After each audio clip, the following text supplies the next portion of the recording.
What's up, everybody? Welcome back to the channel. Today we're going to be adding grounds on our 6.0 Powerstroke. Specifically, we're going to work on the driver frame to engine block because for some reason Ford left that out on the 6-liter. We're going to be showing you how to make nice connections like this. We're going to actually finish this as well. This is just crimped on here. I got to make some length measurements here.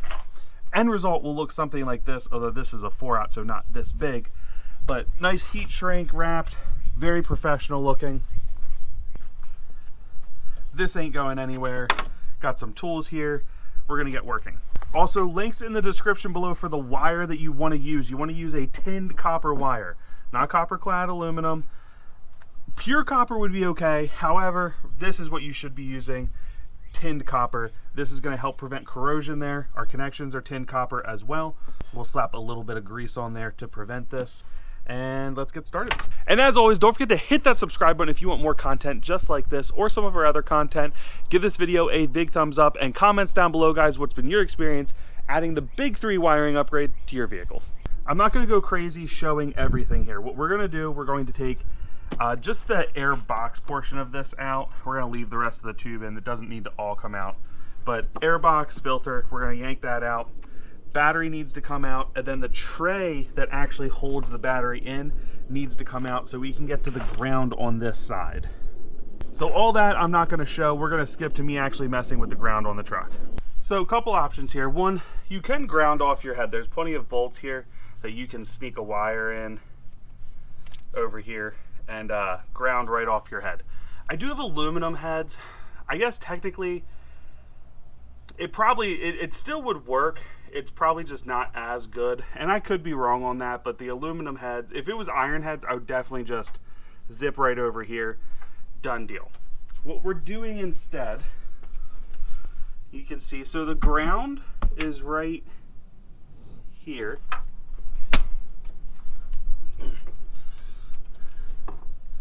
So the factory ground is right there where you see the end of the green wire. So I kind of looped it up over here. And I'm trying to make sure it's out of the way of as much stuff as possible, but it gets tight in here. So with this green wire, we are going to put wire loom on, but it comes up and wraps over. And I got to crawl underneath to show you where I have it. Behind, like it rides on the track bar bracket here and pops up over there. And that's when you see it coming up right here.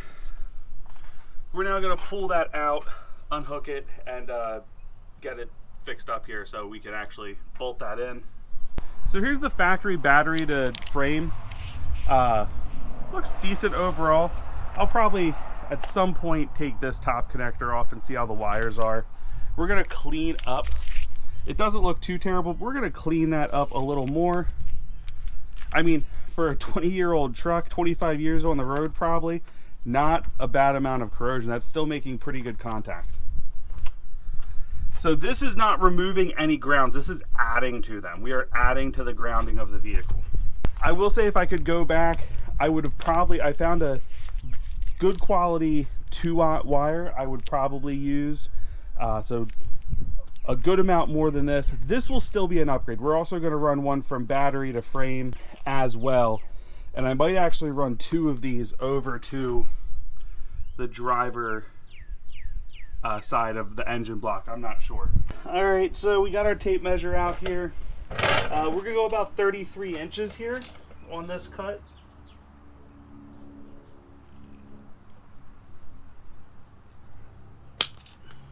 So here's the bolt from there. So we want to make sure that whatever size lug we're using fits. So for this is a 3/8 lug. So a 1/aught 3/8 lug is what we're going to be using here. The part of this connection I'm making now, the one on the engine block is actually a 1/2 inch lug, not just a 3/8, so it'll have one of each on this. Just be careful to check which one you need. I find out about how much is going to fit in there. And then from there we cut. Be careful, don't cut yourself.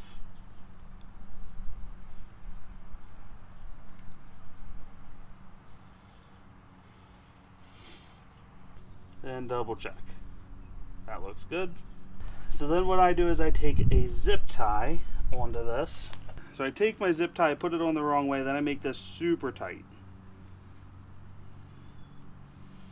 We'll try to kind of bunch this all together the best we can.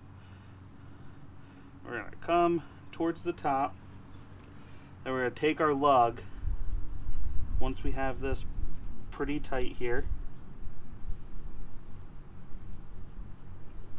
and we're going to get as much, try to get all of this in the lug as we can, and we'll just push down. And once that's out, we can take the zip tie off. So that fits on there semi-nice, but we need to make this now more permanent. And that's where one of these hydraulic presses comes in really big handy. These are super nice. And I got one that'll do all the way up to the 4/0 that we used, although we don't need that because I don't think 4/0 is needed at all for that. I think I went too big on that.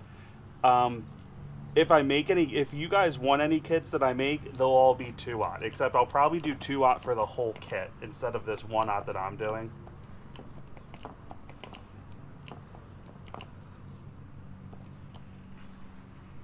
So once it's snug on there, I like to give it one more good push,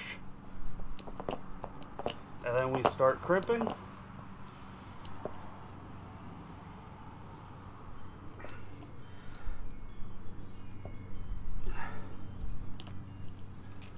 And that's how we get a nice finished look like this.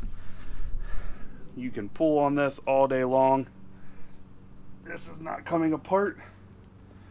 And I pulled on that pretty hard. I know it doesn't look like it, but that's got a lot of tension on it, keeping those lugs on there, making good connection. There will be affiliate links to all the tools I'm using. Like I said, this one even did a 4/0 cable, so that's what's on the truck. For the 1, 2/0, and it goes less, you know, so if you have 4 gauge, if you're doing like a sound system, you want 4 gauge wire, handles a lot of current, this will get you covered with nice connections like this. Now we need to finish this to make this look better. All right, so we got this little covering here, and we're gonna put this over the whole thing.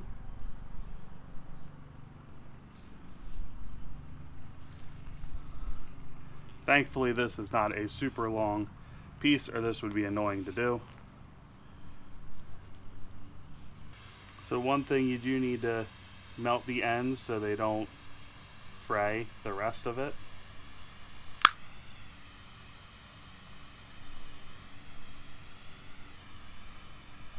Now, after that, we're gonna put our heat wrap on, or shrink wrap on. Alright, so what I like to do is I like to bring this just to cover the marks I made on there, and we heat this up. I actually like a heat gun for this a little bit more, but I'm outside, I'm not taking this in to plug in my heat gun, so this will work just fine. And that's how you get a nice finish on there. This side looks perfect. For the engine block, the hole I'm using actually requires a 1/2 inch lug. Just so if you guys want to make this at home, you need a 1/2 inch lug to do them. All the links to everything I use will be down in the description. Other than there's a better deal on tinned copper wire that I found that I'm going to post instead of this. This is New Concepts, which is really nice stuff. Don't get me wrong. There's nothing wrong with using this. Super flexible. But there's a better deal on some 2/0 wire. They have 1/0 too, but you don't save a whole lot for how much you need for this project. So that is now a nice, and that's a pretty professional looking. I mean, it could be better, don't get me wrong, but this is now a very nice set of cable. We're gonna finish our other one up, then we'll get to the truck. All right, so we have it in. Here's what I learned. I could actually shorten that wire more. Get some light down here so you can see. I did want to route it kind of away from it, so I mean, it's not bad. I will highlight the connection there.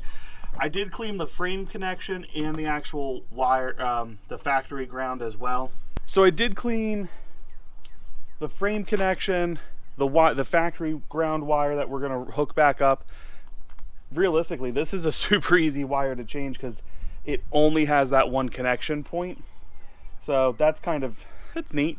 And then again, we added from frame to driver side. If I could redo all this over again, I would definitely get 2-aught cable. 1-aught's fine, and you're adding to it. We're not taking anything away, so it is still a upgrade. But after I found other good quality wire that is, again, copper tinned, I definitely would go 2-aught. So any kits I make, if anybody wants them, I'm going to make it out of 2-aught. At least for the main grounding points on this project anyway, will be. This crossover I would make out of 2-aught in the future as well, because it's overkill. I talked to someone that knows much more, and again, we still have the factory one here too. It's not like this went away. So it's over top of it. I'm not gonna get rid of it because this was like an $80 piece of wire. Alternator to battery is gonna be a 1-aught. The other wires I add are gonna be 8 gauge, which are gonna be from driver negative to fender, excuse me, that's passenger side. I know the difference. So battery to fender is gonna be 8, and then there's a ground over here. That is PCM and Fickum. I'm gonna do 8 gauge there. So that would be the full kit. I don't know what the final cost of that'll all be. I'll try to figure that out at the end of it. Anyway, again, affiliate links down in the description below if you guys want to get any of this stuff. I'll have links to the new concept wire along with the one I'm going to end up using for any builds in the future. So go check that stuff out. Don't forget to comment, like, and subscribe, of course. I'll see you in the next upload.